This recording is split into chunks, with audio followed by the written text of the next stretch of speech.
Hey guys, so I just recently bought the movie Jigsaw on my Google Play, and I watched it for the first time a couple days ago. And there's a lot of films in 2017 that I wanted to cover because I think that was just a great year for cinema in general, and I have a lot of thoughts about a lot of things. But this is fresh in my mind, and I was pleasantly surprised by it, so I really want to talk about it, strike while the iron's hot. Again, very pleasantly surprised. I actually, for the most part, liked the movie. It did have certain plot holes, but if you follow the Saw franchise, the entire thing sort of has plot holes that you could drive a bus through. You know, there's always like it's always like I'm rehabilitating these people. I'm not actually killing them. Like they all have a chance to escape, and yet there are certain traps where it's like somebody has to die. You know, so it's like it's not a very like consistent plot. Plus, it's like you have to sort of suspend disbelief. It's sort of like this guy Jigsaw is a toy maker. Not a fucking engineer or anything, not a billionaire engineer. Like, if they ever did a remake to Saw, that's what they should do to make it a little bit more plausible. Like, there was some, like, fucking twisted billionaire playboy who, like, who had, like, cancer, and even all the money he had, it was inoperable, and so he starts doing all this crazy shit, and then they could just go crazy with it. Anyway, I'm getting off topic. This movie had some plot holes. Three main ones that bugged the shit out of me. They didn't bug the shit out of me. They were just like very noticeable, and I was sort of like, Number one, and overall, it seemed that the killer or designer of the traps had sort of like a clairvoyance in this movie. Like, for example, there's one scene, one of the three scenes, where these people all have, like, choke collars on, and these chains are pulling them across the room. Well, they find a tape recorder, they play the tape. And the tape basically says, like, you have to confess for your sins. And so they all, well, not all of them, but some of them start giving, like, half-assed, things, like confessions about, like, what happened and whatnot. And, this one guy says, like, I sold a bike to a kid, and he crashed it, and he died, but, it wasn't my fault, kind of a thing. And then, like, it was either the next room or a few rooms later, he plays a tape recorder, and it basically says, like, you said that you sold a boy a bike and that he crashed on it, but that wasn't the whole truth, was it? And it's sort of like, was the killer, like, literally, like, designing, was this an unfinished, like, maze? Like, was he, like, watching what was happening in one room and then, like, okay, oh shit, he did that? Okay, quick, let me set everything up in the next room. It just seemed like, well, you seem to know an awful lot about what's going to happen. I don't know. You had to suspend disbelief a little in that. There's also something that happens more towards the end where somebody is found guilty of something, which, the movie clearly indicates that they were guilty of, but there was no way for anybody to, like, know that for sure. So it just didn't make much sense. Also, there was, what was the other thing? Oh, yeah. This guy has a tape recorder, right? And he fucking hits the play button at one point. And the second he hits the play button on the recorder, this, like, fucking snare scoops him up, grabs him by the leg, and lifts him up upside down. It's like, where did you get that fucking tape recorder, dude? Like, how is that rigged to anything that could have fucking set this trap off to, like, capture him? And it just didn't make any sense. But literally, those were, like, the only problems that I had with the movie. And it was a 90-minute movie. It was pretty fun.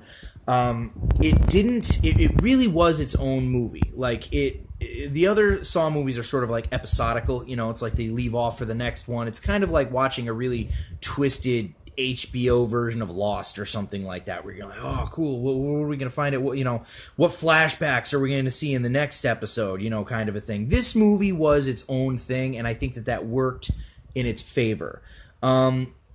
It was its own movie, and it was interesting, and like the investigation that's going on while these traps are going on is just as interesting, and it sort of like kind of makes you wonder. I mean, for a second, I'm even thinking to myself, I'm like, are they going to go the supernatural route with this? Like, is Jigsaw, like, back from the grave or something like that? I mean, they really had me going. Like, I was really, like, wondering what the hell is going on. And I'm here to tell you right now, no spoilers, okay? this movie had actually a very, very clever ending, okay? And that is something that I think has always defined the really, like, good Saw movies, you know? Like, particularly 1 and 2, you know, they both had really good twist endings, you know? And that's why, sort of, like, it was around the time I went to theaters and I saw Saw 3, that the ending, it was supposed to be a twist, but it had so many, like, just way too convenient things that happened that I was like, they're kind of scraping the bottom of the barrel. I mean, not for nothing, they were cranking out a movie, like, literally every fucking year for, like, 7 years. So, I mean, you know, it's like Friday the 13th, but for the 2000s. Yeah, but this movie had kind of like its own identity. It did fit in with the series. It did use certain Saw tropes, but again, the fact that it operated on its own was kind of a little bit more to its credit. I would put it, I mean, I would probably put it just beneath like Saw 1 and 2. Saw 6 was also good, believe it or not. I know it's a very unpopular one. I kind of liked Saw 5. Saw 4 was okay. I thought Saw 3 and Saw the Final Chapter were crap fucking movies. I thought they were both god-awful. You know, and I also thought that it was, you know, particularly with the last one, you know, Saw 3D or Saw the Final Chapter, I was kind of like, it's sort of a bummer that this is how they're ending the series. That was a real fucking letdown. There was just a lot of shit that didn't tie in. Like, not everything was explained, and it's not even just that. There were like a lot of things that wouldn't have fucking happened. Jigsaw would not have allowed for that to happen, you know. But you got this movie that is so twisty and turny and really good with what it's doing that it has you really kind of wondering if Jigsaw is not going to be like the next Freddy Krueger, you know, or like Friday the 13th. You know how like in the first like say 4 Friday the 13th movies, you know, it was like Jason and he's just this killer mutant mentally handicapped dude like fucking killing people out in the woods, and then in fucking part 6 like he gets zapped with a bolt of lightning and he comes back, and then all the films after that are zombie Jason. So you're kind of wondering if that's not what they're going to do with this one. But the ending, the twist, again, no spoilers, I found very gratifying. I'm happy that it was a standalone movie. I don't think they need to make another one. It probably won't stop them from doing it. But if this is how they wanted to cap off the series, I'd be 110% okay with that. But anyway, yeah, for you guys who haven't checked it out yet, I would definitely recommend seeing Jigsaw. If you're a fan of the Saw movies. If you're not, you know, it's another Saw movie, you know. Like, also, and just a side note, I like the fact that this one wasn't... It had some really good, juicy scenes. It was good and gory in a few parts, and it had one really awesomely gory scene at the end.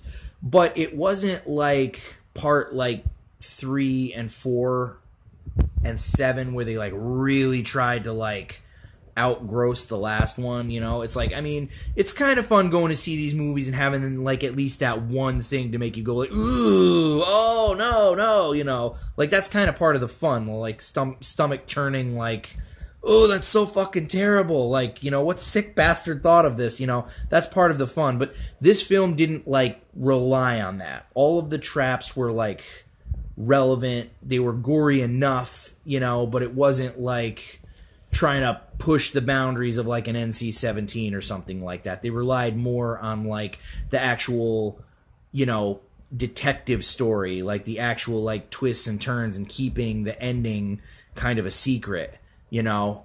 That was obviously what was important to the filmmaker that made this movie, and I think it was a huge success. And yeah, I mean, I definitely recommend any horror fan out there, you should at least watch it. Even if you don't like it, you should watch it. Like, you know, like there's certain horror movies that you know, like Exorcist 2. I literally not heard one good thing about it.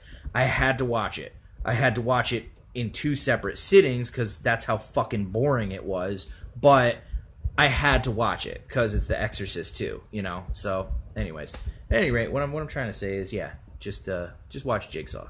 Do it. You won't.